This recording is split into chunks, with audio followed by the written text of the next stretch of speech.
নৌ পরিবহন উপদেষ্টা এম সাখাওয়াত হোসেন বলেছেন, রাজনৈতিক সদিচ্ছা নেই বলেই দেশে সমুদ্র নির্ভর ব্লু ইকোনমি দাঁড়াতে পারেনি। রাজধানী institute of international and strategic studies বিস আয়োজিত এক সেমিনারে একথা বলেন তিনি। বলেন, শিল্প বর্জ্যে নদী দূষণের ফলে ইলিশ সহ নানা জলজ প্রাণী অস্তিত্ব সংকটে পড়েছে। তিনি জানান, দেশের জনসংখ্যা বৃদ্ধির সাথে সাথে ভূমি সংকোচনও বেড়েছে। দেশে পর্যটন খাতে দুরবস্থা চিত্র তুলে ধরে বলেন, এ খাতে অনেক সম্ভাবনা থাকলেও পিছিয়ে আছে Bangladesh. Navigation the blue economy, ocean resource management in Bangladesh শীর্ষক ওই সেমিনারে তিনি আরও বলেন, সরকারের কাজ ব্যবসা করা নয়, বরং নীতি নির্ধারণ ও ব্যবসায় সহযোগিতা করা।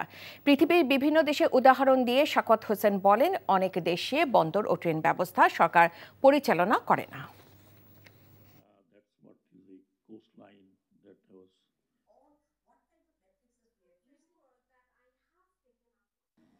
পলিটিক্যাল উইল, আমাদের রাজনৈতিক উইল নাই। আমরা যে করলাম, ডিক্লেয়ার করলাম সব কিছু, এভরিথিং ইজ ডান ফাইন, তারপরে what steps we have taken.